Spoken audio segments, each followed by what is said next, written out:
So hello guys, welcome back to PKR trading channel.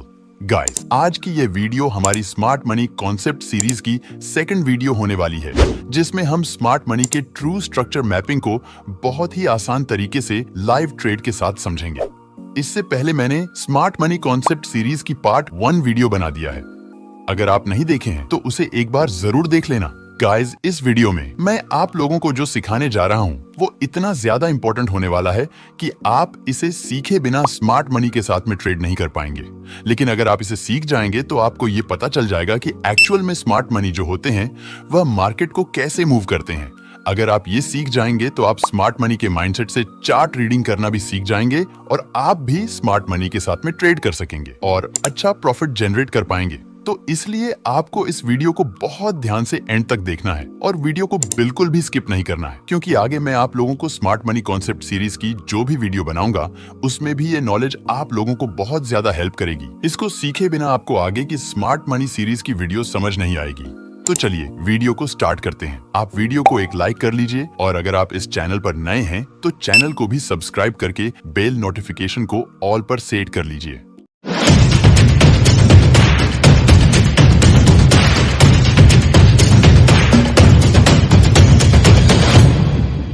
चलिए पहले हम इस कॉन्सेप्ट को समझ लेते हैं कि BOS किसे कहते हैं और CA चॉर्ट किसे कहते हैं। उसके बाद हम इसे चार्ट पर प्रैक्टिकली समझेंगे। गाइस, जब प्राइस अप ट्रेंड में जा रहा होता है और प्राइस अपने पिछले हायर हाई पॉइंट को ब्रेक करता है तो उस ब्रेक वाले पॉइंट को हम BOS कहते हैं, यानी कि ब्रेक ऑन ऑफ स्ट्रक्चर। जैसे मान लीजिए कि प्राइस इस पॉइंट से स्टार्ट होता है तो इस पॉइंट को हम एक लो पॉइंट मान लेते हैं। जब प्राइस यहां से स्टार्ट होता है तो इस पॉइंट से बहुत सारे बायर्स बाइंग करने लगते हैं, जिसकी वजह से प्राइस में डिमांड बढ़ने लगती है और प्राइस यहां से अपसाइड जाने लगता है। जब प्राइस यहां से अपसाइड किसी एक पॉइंट तक जाता है तो ये पॉइंट हमारा एक हाई पॉइंट बन जाता है और इस पॉइंट पर बहुत सारे बायर्स जो यहाँ पे बाइंग किए हुए होते हैं वो लोग यहाँ पे अपने प्रॉफिट को बुक करने लगते हैं, जिसकी वजह से प्राइस यहाँ पे एक पुल बैक देने लगता है। जब प्राइस यहाँ पे एक पुल बैक देता है तो इस पॉइंट को हम एक लो पॉइंट मान लेते हैं।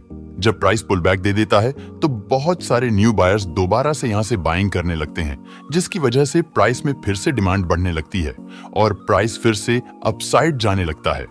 जब प्राइस यहाँ से अपसाइड जाने लगता है तो प्राइस इस वाले हाई पॉइंट को ब्रेक कर देता है। जब प्राइस इस हाई पॉइंट को ब्रेक करता है तो ये वाला हमारा लो पॉइंट जो होता है वो हायर लो पॉइंट बन जाता है और प्राइस ये जो इस हाई पॉइंट को ब्रेक किया हुआ होता है ये ब्रेक वाला पॉइंट BOS यानी कि ब्रेक ऑन स्ट्रक्चर बन जाता है। ब्रेक ऑन स्ट्रक्चर का मतलब होता है कि प्राइस अभी अप ट्रेंड में जा रहा है, यानी कि प्राइस अभी अप ट्रेंड का स्ट्रक्चर बना रहा है।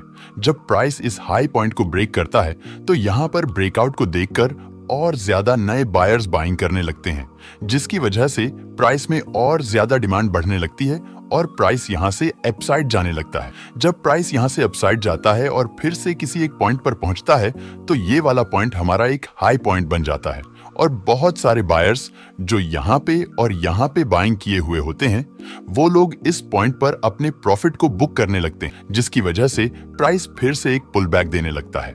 जब प्राइस यहाँ पे एक पुल बैक देता है और इस टोटल अप मूव का कम से कम 40% मूव को कवर कर लेता है तो ये हमारा जो हाई पॉइंट होता है ये हमारा हायर हाई पॉइंट बन जाता है और ये वाला पॉइंट हमारा एक लो पॉइंट बन जाता है।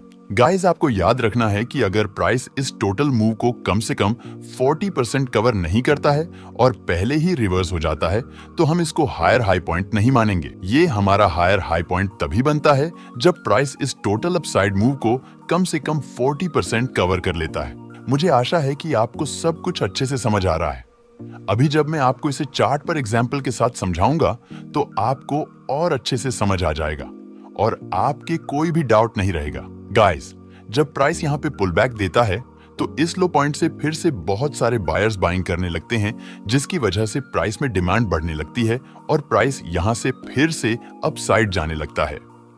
जब प्राइस यहाँ से अपसाइड जाता है तो प्राइस इस हाई पॉइंट को ब्रेक कर देता है। जब प्राइस इस हाई पॉइंट को ब्रेक करता है तो ये ब्रेक वाला पॉइंट हमारा BOS पॉइंट बन जाता है, जिसका मतलब होता है कि प्राइस अभी अप ट्रेंड का स्ट्रक्चर बना रहा है और ये वाला जो हमारा लो पॉइंट होता है ये हमारा हायर लो पॉइंट बन जाता है। इस लो पॉइंट को हम तब तक हायर लो पॉइंट नहीं कह सकते हैं जब तक प्राइस BOS पॉइंट को क्रिएट नहीं करता, यानी कि जब तक प्राइस अपने पिछले हायर हाई पॉइंट को ब्रेक नहीं करता तब तक हम इसे हायर लो नहीं कह सकते हैं। गाइस, अब आपको वीडियो को बहुत ध्यान से देखना है क्योंकि अब मैं आपको बहुत इंपॉर्टेंट चीज बताने जा रहा हूं। गाइस, जब प्राइस यहाँ पे बीओएस पॉइंट क्रिएट करने के बाद अपसाइड किसी एक पॉइंट तक जाता है तो ये पॉइंट हमारा एक हाई पॉइंट बन जाता है। अब इस पॉइंट पर भी बहुत सारे बायर्स जो यहाँ पे और यहाँ ब्रेकआउट पर बाइंग किए हुए होते हैं, वो लोग यहाँ पर अपने प्रॉफिट को बुक करने लगते हैं, जिसकी वजह से प्राइस यहाँ पर फिर से एक पुल बैक देने लगता है। जब प्राइस यहाँ पे पुल बैक देता है और इस टोटल मूव को कम से कम 40% मूव को कवर कर लेता है तो ये जो हमारा हाई पॉइंट होता है ये हायर हाई पॉइंट बन जाता है। गाइस, जब प्राइस यहाँ पे पुल बैक दे देता है और दोबारा से अपसाइड जाने लगता है तो अब यहाँ पे रिटेल ट्रेडर्स को ट्रैप करने के लिए स्मार्ट मनी एंट्री करते हैं।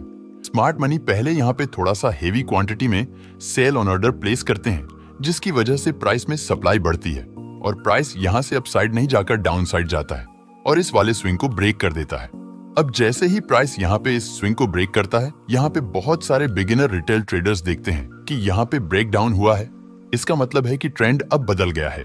यही देखकर यहाँ पे लाखों बिगिनर ट्रेडर्स जिनको स्मार्ट मनी स्ट्रक्चर का ज्ञान नहीं होता है, वो लोग यहाँ पे सेल करने लगते हैं और ये लोग अपना स्टॉप लॉस यहाँ कहीं रख देते हैं। जब यहाँ पे बहुत सारे रिटेल ट्रेडर्स सेल कर देते हैं और यहाँ पे ऊपर बहुत ज्यादा लिक्विडिटी क्रिएट हो जाती है तो अब स्मार्ट मनी यहाँ पर अपनी सेल साइड की क्वांटिटी को एग्जिट कर लेते हैं और यहाँ पे हेवी क्वांटिटी में बाइंग ऑन ऑर्डर प्लेस करने लगते हैं, जिसकी वजह से प्राइस में बहुत ज्यादा डिमांड बढ़ जाती है और प्राइस यहाँ से अपसाइड जाने लगता है। और यहाँ पे ब्रेकडाउन को देखकर जितने भी रिटेल ट्रेडर्स सेल किए हुए होते हैं उन सभी का स्टॉप लॉस हिट हो जाता है और उन्हें लॉस हो जाता है। गाइस, ट्रेंड कब चेंज होता है आइए इसे समझ लेते हैं ताकि आप इस तरह की गलती ना करें। गाइस, जब प्राइस यहाँ पे पुल बैक देता है और अगर यह पुल बैक इस टोटल मूव को कम से कम 40% कवर कर लेता है तो ये वाला पॉइंट हमारा हायर हाई पॉइंट बन जाता है और जब प्राइस यहाँ से अपसाइड जाता है तो प्राइस यहाँ पे इस हायर हाई पॉइंट को ब्रेक कर देता है। तो ये ब्रेक वाला पॉइंट जो होता है ये हमारा बीओएस बन जाता है और ये पॉइंट हमारा हायर लो पॉइंट बन जाता है। हम इस वाले पॉइंट को हायर लो पॉइंट नहीं कहेंगे क्योंकि यहाँ पर हमें एक और लो बनता हुआ दिख रहा है। अब जब प्राइस यहाँ से अपसाइड किसी एक पॉइंट तक जाता है तो ये पॉइंट हमारा एक हाई पॉइंट बन जाता है। अब इस पॉइंट पर बहुत सारे बायर्स और स्मार्ट मनी जो यहाँ पे बाइंग साइड के ट्रेड में एंटर हुए होते हैं, वो लोग इस पॉइंट पर अपने प्रॉफिट को बुक करने लगते हैं, जिसकी वजह से प्राइस में सप्लाई बढ़ने लगती है और प्राइस यहाँ से एक पुल बैक देने लगता है। जब प्राइस यहाँ पे एक पुल बैक देता है तो अब ज्यादा बायर्स यहाँ पे महंगे प्राइस में बाइंग करने में इंटरेस्ट नहीं लेते हैं, लेकिन सेलर्स जो होते हैं वो लोग यहाँ पे महंगे प्राइस में सेल करने में बहुत ज्यादा इंटरेस्ट लेते हैं, क्योंकि जैसा कि आपको पता है कि सभी लोग यही चाहते हैं कि सस्ते प्राइस पे बाय करें और महंगे प्राइस पे सेल करें। अगर आप भी कभी कोई चीज खरीदते हैं तो आप भी यही चाहते हैं कि ये हमें सस्ते प्राइस में मिल जाए और जब आप कभी कोई चीज बेचते हैं तो आप भी यही सोचते हैं कि वह महंगे में बिक जाए। तो बिल्कुल सेम यही कॉन्सेप्ट यहाँ पर भी लागू होता है। तो यहाँ पे महंगे प्राइस में सेल करने में सेलर्स बहुत ज्यादा इंटरेस्ट दिखाने लगते हैं, यानी कि यहाँ पे बहुत सारे रिटेल ट्रेडर्स सेल करने लगते हैं, जिसकी वजह से प्राइस में बहुत ज्यादा सप्लाई बढ़ने लगती है और प्राइस यहाँ पे अपसाइड न जाकर और ज्यादा नीचे आने लगता है। इस बार प्राइस डाउनसाइड आता है और प्राइस यहाँ पे इस पिछले हायर लो पॉइंट को ब्रेक कर देता है। अब जैसे ही प्राइस यहाँ पे इस हायर लो पॉइंट को ब्रेक करता है तो ये ब्रेक वाला पॉइंट हमारा चॉच पॉइंट बन जाता है, जिसका मतलब होता है चेंज ऑफ कैरेक्टर, यानी कि अभी तक प्राइस हायर हाई और हायर लो की फॉर्मेशन कर रहा था, लेकिन अब प्राइस अपने हायर लो पॉइंट को ब्रेक कर दिया है और अब प्राइस का स्ट्रक्चर बदल गया है, यानी कि अब ट्रेंड चेंज हो गया है। जब प्राइस यहाँ पे इस हायर लो को ब्रेक करता है तो यहाँ ब्रेक डाउन को देखकर और ज्यादा रिटेल ट्रेडर्स सेल करने लगते हैं, जिसकी वजह से प्राइस में बहुत ज्यादा सप्लाई बढ़ने लगती है और प्राइस के यहाँ से रिवर्स होकर डाउन साइड जाने की प्रोबेबिलिटी बहुत ज्यादा रहती है, यानी कि अब प्राइस यहाँ से लोअर हाई और लोअर लो की फॉर्मेशन कर सकता है। इस कंडीशन में आपको वेट करना है जब प्राइस इस हायर लो को ब्रेक करके एक रिट्रेस दे और उसके बाद प्राइस इस रिट्रेस के लो को ब्रेक डाउन कर दे तो आपको वहां पर सेल साइड का ट्रेड प्लान करना है। उससे पहले आपको सेल साइड का ट्रेड प्लान नहीं करना है, नहीं तो आपका स्टॉप लॉस हिट हो जाएगा। मुझे उम्मीद है कि मैंने अभी तक आपको जो कुछ भी बताया वह अच्छे से समझ आ गया होगा। अब आइए इसे एक लाइव ट्रेड एग्जाम्पल से समझते हैं ताकि आपको और ज्यादा अच्छे से समझ आ जाए। गाइस, अगर आपको वीडियो इंफॉर्मेटिव लग रही है तो प्लीज वीडियो को एक लाइक करके चैनल को सब्सक्राइब जरूर कर लीजिए। गाइस, लाइव ट्रेड एग्जांपल देखने से पहले एक बार इस चार्ट को देखिए। यहां पर भी प्राइस हायर हाई और हायर लो की फॉर्मेशन करते हुए अपसाइड गया है और यहां पर देखिए प्राइस उसी तरह से रिट्रेस के अंदर रिट्रेस देने लगा है।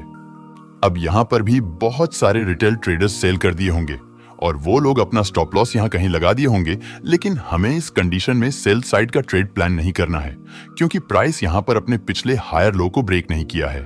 गाइस, जैसा कि मैंने आपको अभी बताया ही था कि आपको तब तक ट्रेंड रिवर्सल ट्रेड प्लान नहीं करना है जब तक प्राइस अपने पिछले हायर लो को ब्रेक करके एक रिट्रेस न दे दे। तो यहां पर प्राइस अपने पिछले हायर लो को ब्रेक नहीं किया है, इसका मतलब है कि अभी ट्रेंड रिवर्स नहीं हुआ है।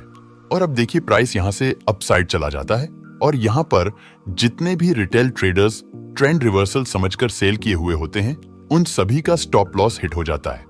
इसीलिए गाइस, मैं आप लोगों को कहता हूं कि आपको तब तक ट्रेंड के अगेंस्ट में ट्रेड प्लान नहीं करना है जब तक प्राइस अपने पिछले हायर लो को ब्रेक करके एक पुल बैक ना दे दे। जब प्राइस अपने पिछले हायर लो को ब्रेक करके एक रिट्रेस दे दे और उसके बाद जब प्राइस इस रिट्रेस के लो को इस तरह से ब्रेक कर दे तो आप यहां से सेल साइड का ट्रेड प्लान कर सकते हैं। अब आइए इसे एक लाइव ट्रेड एग्जांपल से समझते हैं। इस चार्ट को देखिए। गाइस, ये चार्ट हमारा 4 मार्च 2024 bank Nifty 5 minute time frame का है। यहां पर आप देख सकते हैं कि प्राइस यहां पर हायर हाई और हायर लो की फॉर्मेशन करते हुए अपसाइड गया है और यहां पर देखिए प्राइस इस ट्रेंड लाइन को और अपने इस पिछले हायर लो पॉइंट को भी ब्रेक कर दिया है। लेकिन हमें यहां पे अभी सेल साइड का ट्रेड प्लान नहीं करना है क्योंकि जैसा कि मैंने आपको अभी बताया कि जब प्राइस अपने पिछले हायर लो को ब्रेक करके एक रिट्रेस दे दे और उसके बाद जब प्राइस उस रिट्रेस के लो को ब्रेक करे तो हम वहां से सेल साइड का ट्रेड प्लान कर सकते हैं। लेकिन यहां पर देखिए प्राइस अपने पिछले हायर लो को ब्रेक तो किया है लेकिन रिट्रेस नहीं दे रहा है। लेकिन फिर भी यहां पर ब्रेकडाउन को देखकर लाखों रिटेल ट्रेडर्स सेल कर दिए होंगे और वो लोग अपना स्टॉप लॉस यहां कहीं रख दिए होंगे। इस समय मैं यहां पर वेट कर रहा था कि अगर प्राइस एक रिट्रेस देगा तो मैं सेल साइड के ट्रेड में एंटर होऊंगा और अगर प्राइस रिट्रेस न देकर इस लेवल को ब्रेक करेगा तो मैं बाइंग साइड का ट्रेड प्लान करूंगा। उसके बाद देखिए प्राइस यहां पर रिट्रेस नहीं देता है और इस लेवल को अप साइड ब्रेक कर देता है। जैसे ही प्राइस यहां पर इस लेवल को ब्रेक किया था, मैं यहां पर 47,700 का कॉल बाय कर लिया था। इस ट्रेड में मेरा स्टॉप लॉस 30 पॉइंट का था इस कैंडल के लो तक और जो मेरा पहला टारगेट था वो 60 पॉइंट का था यहां तक। अब देखिए आगे क्या होता है।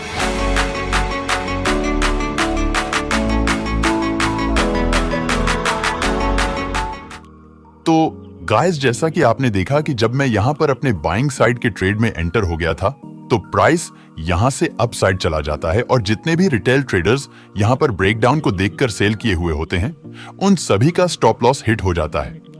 इसीलिए गाइस, जिस तरह से मैंने आपको बताया है उसी तरह से ट्रेड प्लान करना है और आपको कभी भी ट्रेंड के अगेंस्ट में ट्रेड नहीं करना है। तो गाइस, ये थी हमारी आज की स्मार्ट मनी कॉन्सेप्ट की पार्ट 2 वीडियो, जिसमें हम स्मार्ट मनी स्ट्रक्चर को बहुत ही इजी तरीके से समझने का ट्राई किए है। जो कुछ भी मैंने आपको इस वीडियो में बताया है बिल्कुल सेम ही कॉन्सेप्ट डाउन ट्रेंड मार्केट में भी लागू होता है। अगर आप down trend structure mapping video देखना चाहते हैं तो मैंने इस पे पहले ही वीडियो बना दिया है, आप उसे भी देख सकते हैं। मैं लिंक डिस्क्रिप्शन में दे दिया हूं।